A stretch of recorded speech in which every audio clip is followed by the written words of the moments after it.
Hello, my name is Navigator, and today I'm a little under the weather, but I did stop out to a couple places this weekend, that being the Eclectic Chic I think it's the Eclectic Chic in Oneida, New York. It's this big antique mall. They had a fall comic card and collectible show, so I checked that out, and then I also stopped by UTICON, which is the Utica Comic-Con, the Comic-Con of my hometown. So without further ado, let's go over this, and I'll kind of mention where I got everything, but to start off, we did get a Kyle Rayner Funko Pop at the Eclectic Chic. $15. I'm a big Kyle Rayner fan, big Green Lantern fan, and I now have Hal, Guy Gardner, and Kyle in Funko Pop form, so we do have that. And then also at the that collectible show at the Eclectic Chic, I did find another very good condition Elite 16 CM Punk. This is probably my favorite Elite figure of all time. And I figured it'd always be nice to have another one in the collection, and this one is in really, really good condition. So who knows? Might keep it, might sell it. We'll see. That is great to have. I was also gifted this book to read. I'm just going to read it this week and then give it back. But I wanted to show it off. Devil Dinosaur. So I'm very excited to read this. Kind of like a reverse of the show Primal that was on Adult Swim or Cartoon Network or whatever. But that is very cool. So I'll be reading that.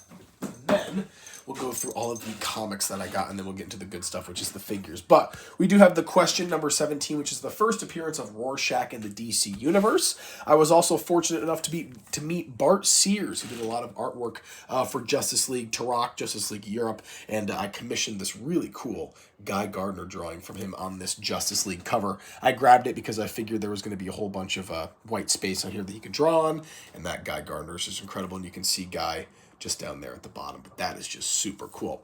So yeah, we also have that. I also managed to grab Pit number 1, an issue that I've always wanted, along with Stormwatch number 1. Those are only like $4 and $6 or $2, so $6 total. I figured that would be a nice little pickup. At the most of these comics, I mean, I'm not really going to tell you where I got all of them from, but most of them are going to be from the fall comic and collectible show. Although some of them I did get at UTICON, including that Bart Sears one. But we do have Green Lantern 51, the first Kyle Rayner cover art. This a comic I've been looking for as of late. And then, of course, as I've been collecting recently, we do have some Jonah Hex. There wasn't a ton, but I was able to get 45. We also did get John Carter issue 1. This is a comic that I've been looking for. I was also gifted this one. We have Wesley the Robot. This was a local, or fairly local, I guess, New York State artist who was doing some comics, and he was a fan of Machine Man. So he kind of threw in some things there for me, and I was like, I'm a Machine Man fan too. So we were kind of talking about that, and he gifted me this comic. So I will be reading that to kind of do him a solid. It looks pretty good, though. And then we also have some Green Lantern Corps. I just got these for $1, kind of just to fill in issues that I don't have, but we do have some Green Lantern Corps. And then I grabbed NFL Super Pro. This comic was at Ravenswood for a couple bucks, but I saw it for $1, so I figured I'd pick it up. And then some more Jonah Hex, Weird Western Tales. So we do have those. I think I only got 3 of them, right? And then I don't really have a ton of Sergeant Rock in my collection, but I did find this 80-page, I think it's maybe, I don't know if 80 pages, but a giant Sergeant Rock battle with a whole bunch of stuff. And it said, introducing the Haunted Tank. So I'm curious if this is the first appearance of the Haunted Tank. I'm a Haunted Tank fan. So, but yeah, I don't know. Sergeant Rock, big battles. I don't know, just a nice book. Again, what I'm trying to say is I don't have a lot of Sergeant Rock, so I got this one, the biggest book, and it was only $10, so that was a very good price to me as compared to some of the other ones. Here's a little Lego Club advert that we got from Ravenswood, if you guys are interested in checking that out. And then I also have 2 other comics signed by Bart Sears. We have Justice League Europe, issue 1, and then Turok, issue 1, which is very cool. He did the art for both of those covers, which is incredible.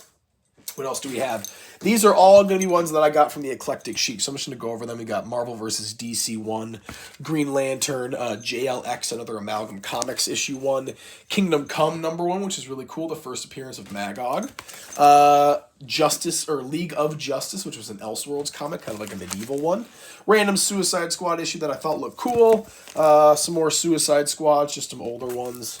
You guys know me and my DC team-ups. We also got, for really cheap, another issue of that when Kyle Rayner's girlfriend dies, gets murdered by Major Force there. So we have an extra one of those. And then just some more random Green Lanterns. I'll get through all of those, as you can see here. Just nothing really too crazy with the lanterns. But we also did get some original Crisis on Infinite Earths. So we have 2, which is the first appearance of the Anti-Monitor, and then 3, and then these are all OG, 4, and then 5, which is the first full appearance of the Anti-Monitor. And the cool thing about it is these comics were probably no more than $4 a piece. I think a lot of them were like 2. But they were all half off, so a lot of these I got for like $1. A JLA issue because it had Jonah Hex on there. I thought that was pretty cool.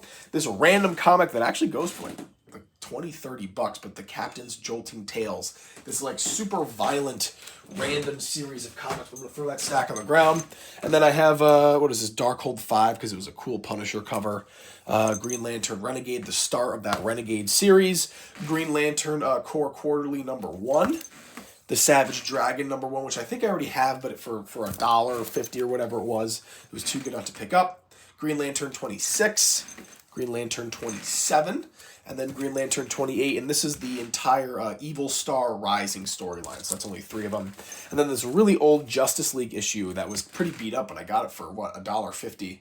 That was awesome. And then I also have the Kent's issue 1, a series that I've always wanted to read. And we do have that. So those are all the comics that I grabbed. Quite the haul, I will admit. But all the rest of this stuff is going to be DC Universe Classics. So at the Eclectic Chic, the only DC UC figure I was able to find was this in-box Mr. Miracle. And he was $35. On eBay, this guy goes for like $50, $60. So I had to pick him up. He's in great condition. Never been opened, so I will keep this in the box. Because I already have one. Mine's just missing the cape and the accessories. But I figured, it's not worth opening this guy up just to have that. So we do have an in-box Mr. Miracle, which is very cool. And then the rest of these are going to be like me high on adrenaline just picking a bunch of different DC Universe Classic figures. And I was so happy to run into the, I think it was Blast from a Past Toys and Collectibles. They have a location in the Mohawk Valley Antique Mall, if you guys were curious. So I'll probably be heading back there to get more of this stuff. But we do have the DC UC Hawkgirl, missing her wings though, which was a little bit of a bummer, but that's okay.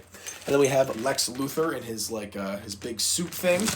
So you have that on. Toss over here. Move these comics to the ground real quick. Yeah, so there we go. And then we have Power Girl, which is really cool to find. There's Power Girl. Jamie Reyes, Blue Beetle. I figured for what, $6, I think it was, or $8, and they were all 20% off. So yeah, like $6. Why not pick him up? Who else did we get? Star Sapphire, which is one that I've really needed for my Lantern Corps. Eclipso. So we have that. Who else did we get? The Batman Beyond with the mask. That was a really cool one. I was super glad to get that one. What else did we get? Katana. I'm going to add her to my Suicide Squad collection. This is from the Multiverse, but still not that bad. We also grabbed, the Yellow Lantern Scarecrow. This one was really, really cool. I was a big fan of that. And then the final one we do have is going to be, this is a DC Direct figure. I didn't even realize. Oh, I didn't mean to buy this. That's great. I did not really mean to buy this. I could have saved $10, but it's the DC Direct Green Lantern Sinestro. So I'll probably, give this to that 80s toy shop or something. But that's what happens when you're moving too fast, when you're too excited. But folks, that is going to be everything that I picked up from UTICON and the Eclectic Chic this weekend in Central New York. Shout out to Blast from the Past Toys and Collectibles. Again, they have a location in the Mohawk Antique Mall. Those DC UC figures really made my day today. And yeah, folks, so I'll leave it there. Thank you so much for watching. As always, my name is Navigator. Have a nice day. Take care.